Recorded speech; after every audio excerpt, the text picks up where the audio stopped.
नमस्कार, मैं हूं रीनू। आप सभी दर्शकों का अन्नदाता कार्यक्रम में स्वागत करती हूं।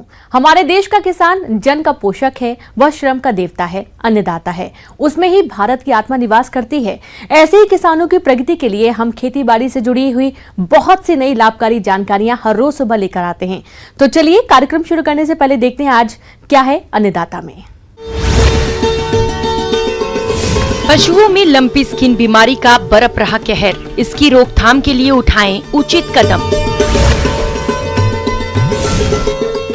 अनार के बाग में जरूरी कार्य करके लें अधिक फलों का उत्पादन। प्रदेश में लंपी स्किन बीमारी का प्रकोप बढ़ता ही जा रहा है। लंपी वायरस अब पूरे प्रदेश में अपना कहर बरपा रहा है। इस बीमारी से पशुपालकों में भय का माहौल बना हुआ है। गोवंश लगातार काल की ग्रास में समा रहे हैं। पशुपालक इस भयानक बीमारी को लेकर काफी हैरान परेशान हैं और पशुपालकों को समझ नहीं आ रहा कि इस बीमारी की रोकथाम कैसे की जाए। क्या है इस बीमारी की रोकथाम के उपाय? तो पशुपालक भाइयों, यदि आप कुछ उपायों को अपनाते हैं तो पशुओं को इस भयंकर बीमारी से बचा सकते हैं। तो क्या है ये लंपी स्किन बीमारी और इसकी रोकथाम किस प्रकार से करें?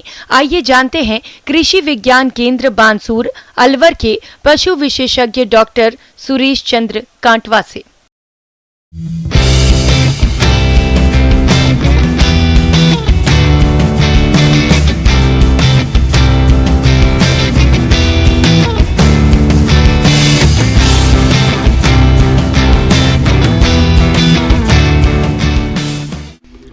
राज्य में बरप रहा लंपी स्किन बीमारी का कहर। गोवंश बन रहा काल का ग्रास।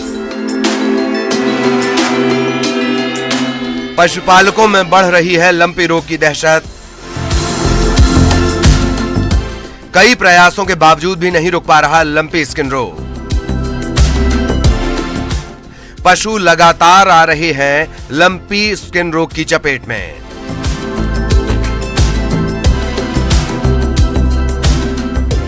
अपने राज्य में लंपी स्किन बीमारी कहर बरपा रही है।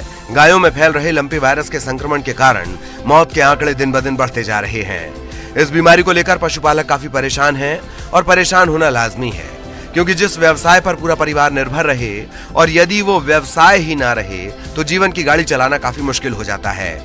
ऐसा ही इस लंपी स्किन बीमारी ने पूरे राज्य में कहर बरपाया है।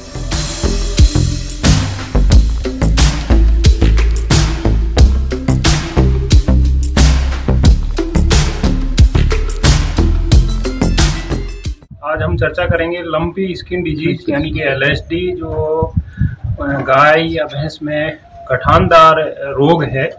वो रोग बहुत ही घातक है और पूरे प्रदेश में ही फैल रहा है। अपने ज़िले में भी, अपने यहाँ भी लोकल भी बहुत आ गया है। और इस रोग का ये जो होने का कारण है, मुख्य रूप से ये वायरस से होने वाला रोग है, यानी कि विषाणु से होने वाला रोग है। पहले हम बात करते हैं कि रोग के लक्षण क्या है।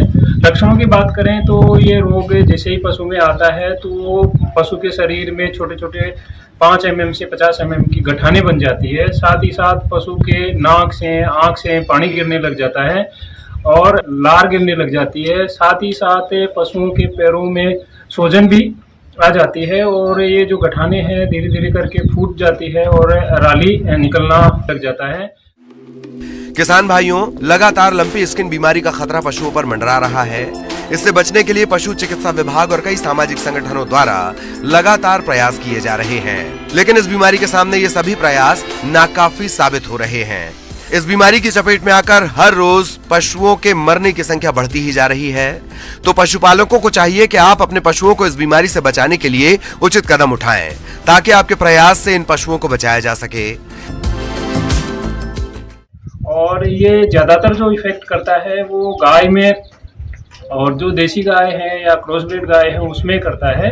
और अगर हम बात करें भैंस की, तो भैंस में भी हो सकता है और इसका स्प्रेड उसमें भी हो सकता है। इसलिए किसान भाई जरूर विशेष तौर से ध्यान रखें कि जिसमें भी रोग आ जाता है तो हम पशुओं को अलग अलग आइसोलेशन करके जो रोग वाले हैं उनको स्वस्थ पशुओं से दूर रखें, ताकि दूसरे पशुओं में ना फैले, उसका चारा दाना पानी वो दूसरे पशु से टच नहीं हो, कांटेक्ट में हम नहीं आने दें। और दूध भी निकालने का है तो हम कह सकते हैं कि जो स्वस्थ पशु है उनका पहले दूध निकालें, और अगर इन्फेक्टेड पशु है उनका दूध निकालना है तो वो बाद में निकालें, और निकालने के बाद में तुरंत प्रभाव से हाथों को अच्छे से साफ करें ताकि ये बीमारी दूसरे पशुओं में नहीं जाए। पशुपालक भाइयों, ये वायरस से फैलने वाली बीमारी है, इसीलिए रोगी पशु को स्वस्थ पशुओं से अलग बांधें और इसकी अलग से ही खाने पीने की व्यवस्था करें ताकि स्वस्थ पशुओं को इस होने वाले रोग से बचाया जा सके। इसके अलावा पशुशाला में मक्खी मच्छरों को न पनपने दें, पशुशाला को साफ सुथरा रखें जिससे पशुओं में किसी प्रकार की समस्या न आए।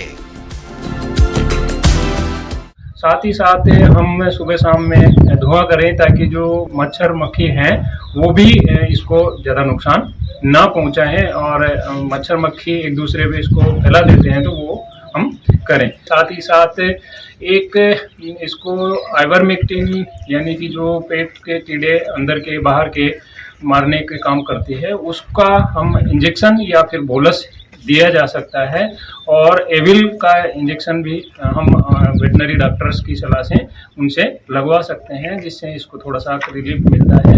और जो पेन किलर या पैरासिटामोल जो है बुखार को रोकने के लिए, उनका उपयोग भी हम पशु चिकित्सक की सलाह से देना है। पशुपालक भाई अपने से ना दें, और जहाँ भी ये बीमारी नहीं आई है तो हम गोट पॉक्स करके एक टीका आता है वो अगर हम लगवा लेते हैं तो हमारे पशु ठीक रहते हैं। साथ ही साथ हम कह सकते हैं कि जो सोडियम हाइपोक्लोराइड है उसका स्प्रे भी हम अपने पशुओं को नहलाने में या चारों तरफ गुआड़े में चारों तरफ करते हैं तो ये वायरस अपने यहाँ पे स्प्रेड यानी कि फैलाव उसका कम से कम होगा, और वो भी हम कर सकते हैं।